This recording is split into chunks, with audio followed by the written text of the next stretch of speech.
This is a Sports Catastrophe production. Hey there, hello there. It's Jeff Cutastrophe welcoming you to another birthday boy event. And this is the birthday boy for January the 18th. Mark Moose Messier. He was born in St. Albert, Alberta. How ironic. Age, and he's 59 years old, 60 years old today. He is a former hockey player with the NHL, playing 25 years in the NHL with the Oilers, the Rangers, and the Canucks. Strange as it sounds, he even played in the WHA, like Gretzky. He played for Indiana, the Indianapolis Racers, and the Cincinnati Stingers. He was the last former WHA player to be active in hockey, and the last active player to play in the NHL in the 70s, when he retired in 2004. Wow. Messier is one of the greatest players of all time, second in playoff points behind Wayne Gretzky, second in regular season games behind Gordie Howe, third in regular season points behind Gretzky and Howe. Wow. 6 times Stanley Cup champ, 5 with the Oilers, 1 with the Rangers, and is the only player ever to captain 2 teams to Stanley Cup champions. Wow, that's amazing. Hart Trophy for MVP in 1992, 84 Conn Smythe Trophy for Player of MVP, 15-time All-Star, and he's part of the Order of Canada. So, strange as it sounds, Messier had a brother named Paul who was actually drafted in the NHL draft. 44th overall by the Colorado Rockies, now known as the New Jersey Devils. He played 9 games with the Rockies, and then he decided to go to Germany to play. Messier had a cousin named Joby Messier who actually skated in the NHL, which is amazing. So Messier tried to get a lot of good stuff. So he played in the Western Hockey League with Portland for a little bit, but he didn't really feel.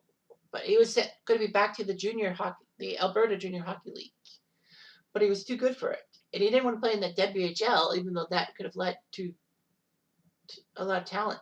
So he tried for the Canadian Olympic team. However, his dad decided to contact Pat Stapleton, his junior teammate, and then they basically said that, hey, Indianapolis is looking for players in the WHA. They needed someone to replace another young player they had traded, was Gretzky, and Messier got a contract in Indiana. He only took a 5-game amateur tryout. So he would go back to junior hockey if he had to. So he played for the Racers for all that. And he did all that. However, December 15, 1978, Indianapolis had folded. So basically, Messier couldn't play for Indianapolis. So he basically went back to play junior hockey in St. Albert until Cincinnati decided to sign him. So he played for the Cincinnati Stingers and scored 1 goal in 47 games. That was the only goal he had in the WHA. He didn't score for Indianapolis, which is weird. So then the WHA folded after the conclusion of the 78-79 season, and 4 teams were admitted in the NHL. Cincy and Birmingham were the teams that were shut out. The players were dispersed to teams that owned their NHL rights or allowed to enter the NHL entry draft. Messier didn't have any NHL rights, so basically he had to go to the draft and was selected third round by the Edmonton Oilers. He didn't want to sign the Oilers contract, but he relented. He had a lot of issues with discipline, and basically was reassigned to the CHL as punishment. But when he went back to Edmonton, he decided to move back in with his parents in St. Albert. He was a fierce competitor and all that. In 82, he got his only 50-goal season. He was made a left winger in 83, but then he switched to center for the 84 playoffs, and it worked like a charm. Basically, Messier put on a clinic with his point-getting status, and the Conn Smythe Trophy was his. So, anyway.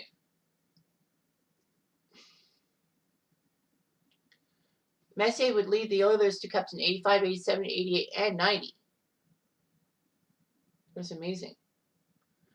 Messier actually beat Wade Borg by the smallest margin in Hart Trophy history at that time by 2 votes. Because if memory serves me correctly, Aguila and Theodore in 2002 were tied in votes, but Aguila had more in first place. Well, by points, sorry, by votes. So Messier did that. So the Edmonton Oilers, their 1990 Stanley Cup championship was huge because this was 2 years after Wayne Gretzky left for Los Angeles. And basically, you know, the Oilers and Kings met in the 89 playoffs. Oilers almost sent Gretzky packing, but they blew a 3-1 series lead. And then, you know,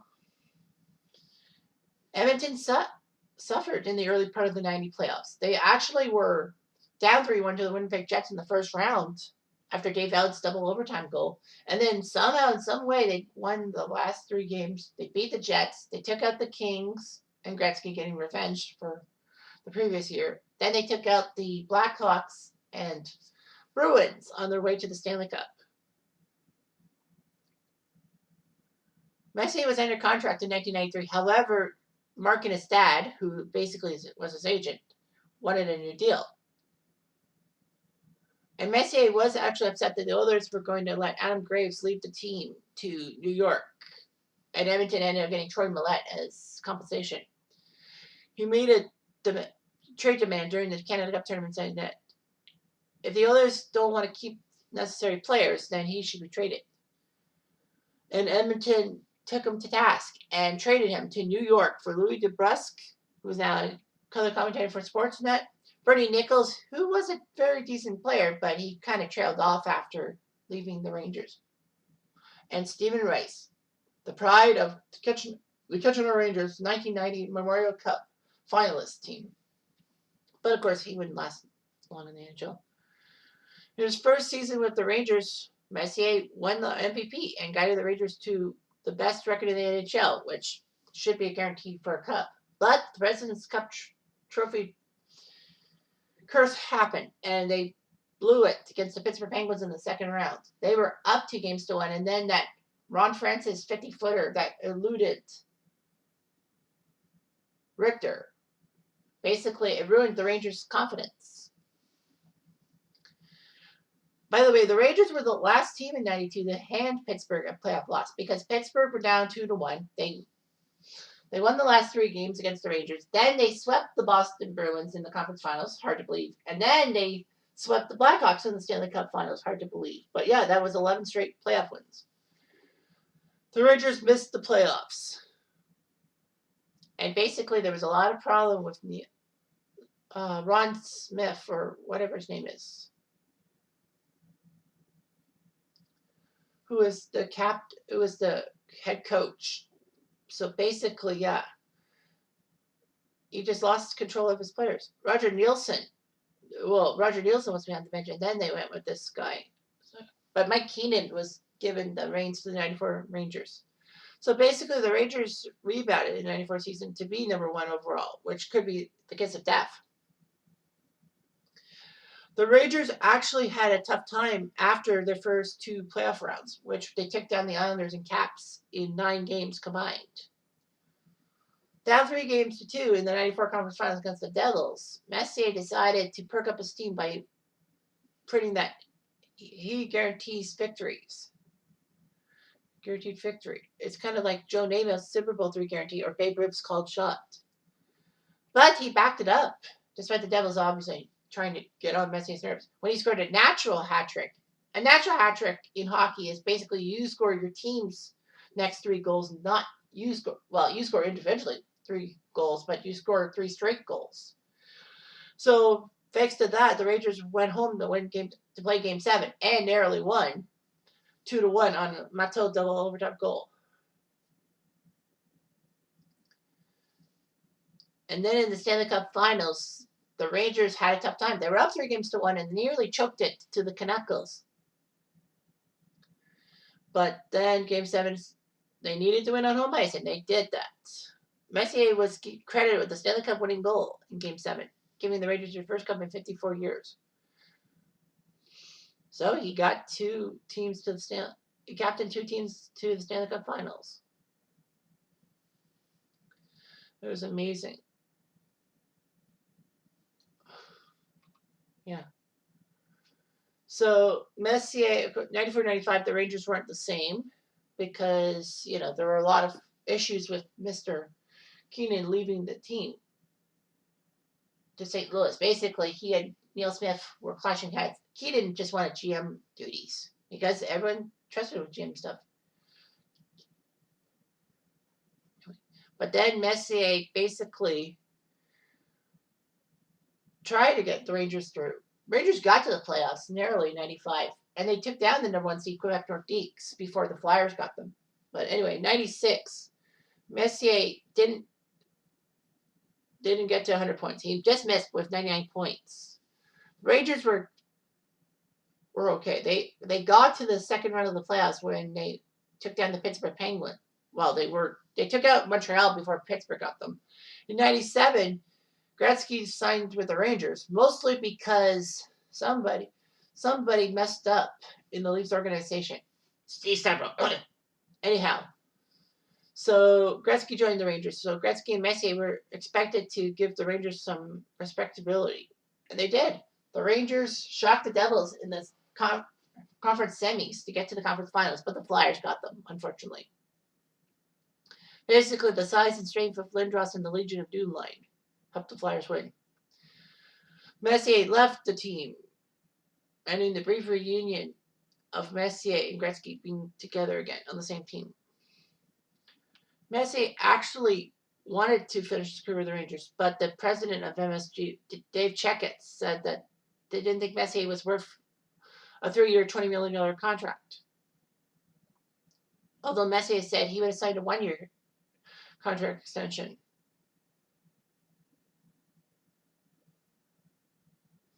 But Neil Smith said that he was happy with the centerman being Gretzky and Pat LaFontaine.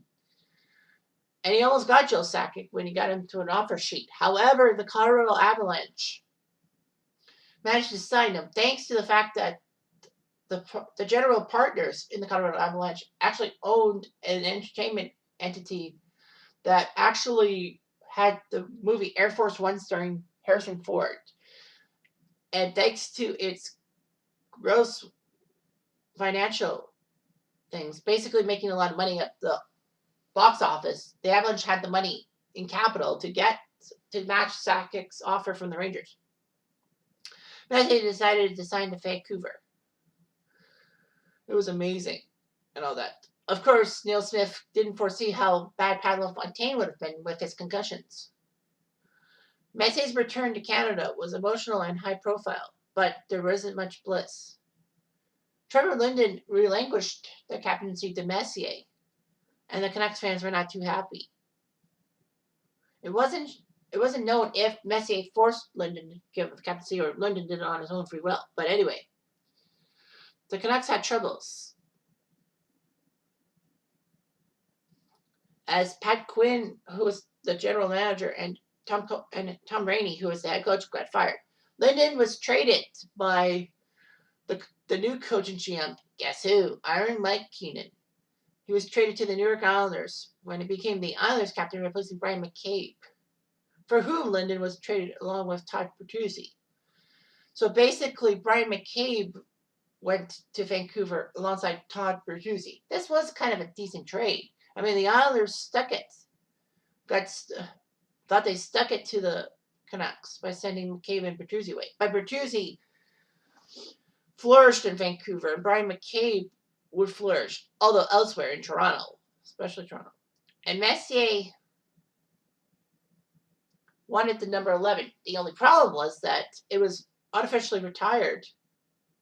It was unofficially retired because of Wayne Mackey's unexpected death in 1974 by the Canucks due to cancer. Well, Wayne Mackey was involved in that famous stick swing exhibition fight with Ted Green in 1970, which hurt both players' careers, in a sense. Messier had a video package when he came back to Broadway and all that. He scored a goal, and the fans still cheered for him and all that. Unfortunately, he just couldn't do much for the Canucks. He had injuries galore, and in 3 years with the Canucks, he scored only 158 points, which was definitely not his expectations.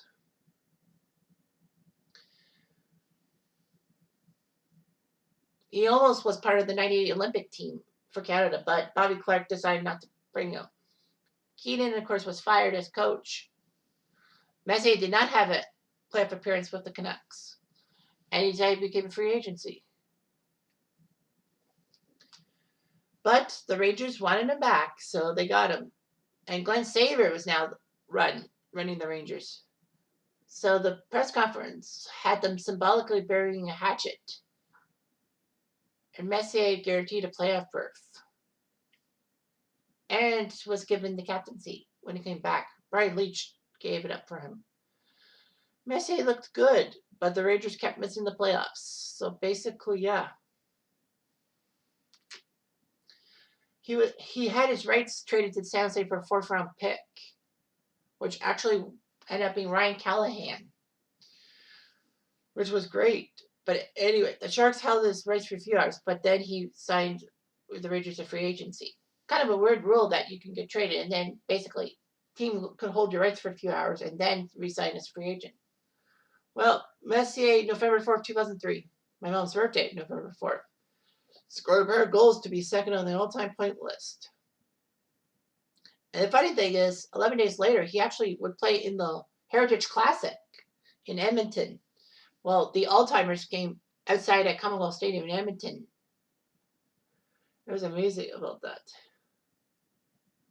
He had to wear a helmet because he was an active player.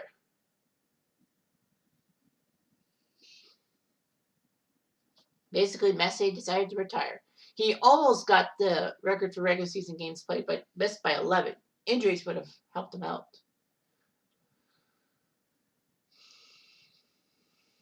So, yeah, that was amazing. And Messier basically was an icon for New York, has been thing for the New York Rangers thing. So, yeah.